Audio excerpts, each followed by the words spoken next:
In the 19th century, Western nations carved up the global map according to age-old rules of sovereignty.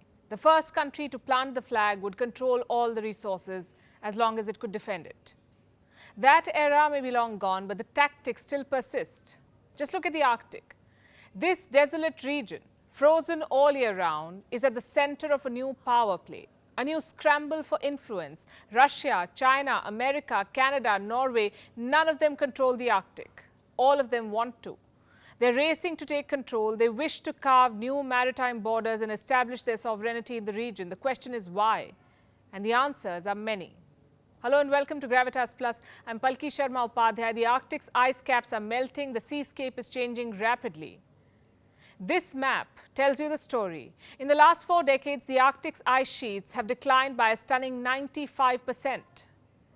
If emissions continue to rise unchecked, the Arctic could be ice-free by the summer of 2040. For most of the world, melting ice means a disaster. But for Arctic nations, it also means new opportunities, access to a brand new ocean with brand new resources. What kind of resources? Listen to this. 13% of the world's undiscovered oil, 30% of the world's undiscovered gas, an abundance of uranium, gold, diamonds, rare earth minerals, and fisheries galore, all up for grabs. Here's what a 2018 survey said. The Arctic could hold 90 billion barrels of oil, 669 trillion cubic feet of natural gas, and 44 billion barrels of natural gas liquids. They're all hidden beneath the Arctic. Their cumulative worth could run into trillions of dollars. And that's just one aspect. The melting ice would also create new sea routes, shortcuts that will be tempting time savers. They could reduce the distance between Europe and Asia by 40%. Allow me to explain. Typically, a ship from Rotterdam to Japan would use the Suez Canal and take 30 days. Once the Arctic ice melts, the new routes emerge. The distance is going to shrink. The Rotterdam-Japan trip would take just 18 days. This could help shipping companies reduce their greenhouse gas emissions. It could also bring clout to countries looking for a competitive edge. I'll try to further simplify this. Every year, more than 14,000 ships transit the Panama Canal. More than 20,000 ships use the Suez Canal in Egypt. How many ships pass through the Arctic? Fewer than 100. This number could increase when the ice sheets disappear. This would save both time and money, not to mention smoothen global trade. You might remember the Ever Given fiasco. A single ship stranded the Suez Canal. It halted international trade for weeks. The Arctic faces no such challenges without ice. There are no canals. The routes cannot be blocked, not by ships at least. This will bring more resilience to the global shipping infrastructure. So to put it simply, in the coming years, the Arctic is going to be of great strategic importance, which is why countries are vying for influence here. There are at least 8 of them: Canada, the United States, Russia, Finland, Norway, Sweden, Iceland, and Denmark. They all have territories within the Arctic with overlapping claims of economic sovereignty. For a long time, these claims did not transform into disputes thanks to a United Nations Convention. This convention granted all 8 countries equal rights, exclusive economic zones up to 200 miles beyond their coast.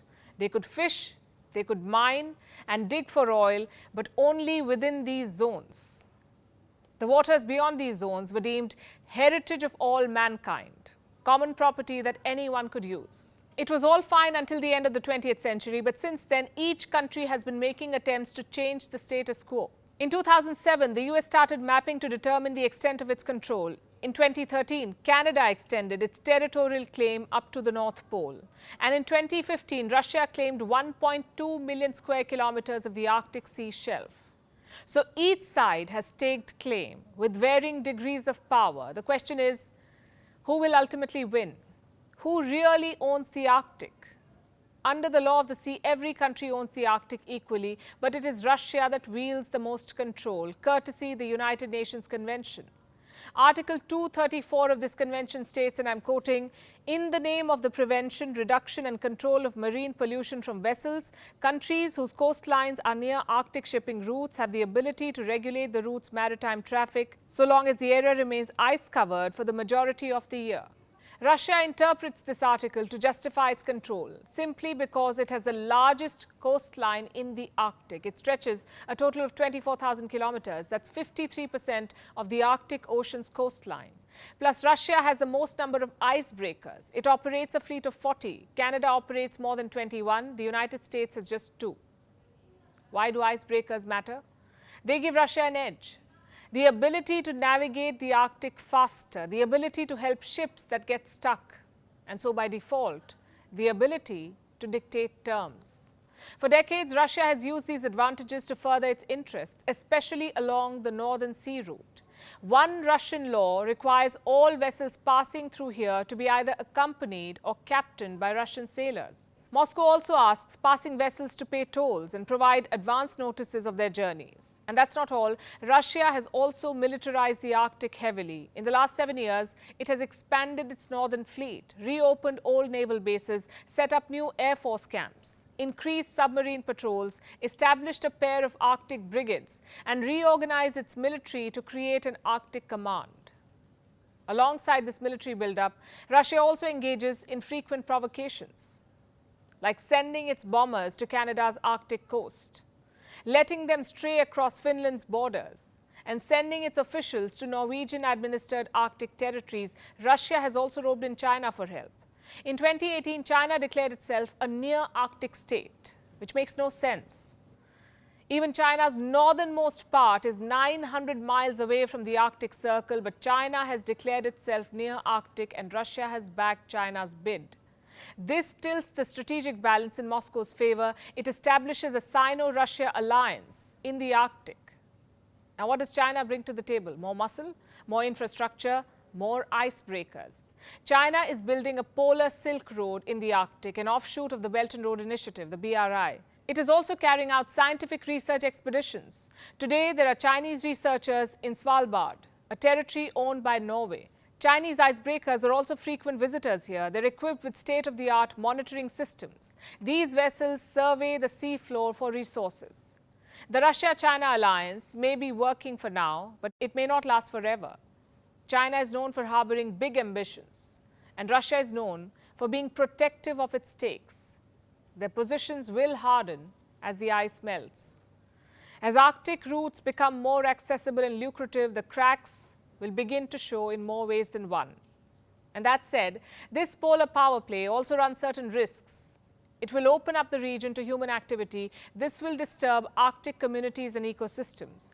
It will cause coastal erosion in Arctic nations, force Arctic countries to move inwards, trigger severe environmental degradation, and might just release long dormant diseases.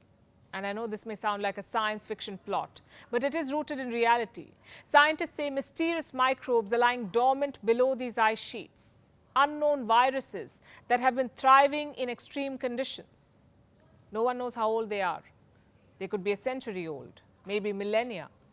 Once the ice thaws, these microbes could be awakened from their slumber. The implications of this could be disastrous. In 2016, a deadly anthrax outbreak in Siberia was linked to the thawing of an infected reindeer. It was buried in the permafrost some 70 years back. A heat wave melted the surrounding ice and exposed the corpse to open air. The microbes spread, infected dozens of people, and killed thousands of reindeer.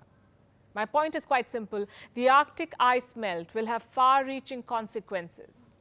It may be good for business and trade, but it's not good for the planet.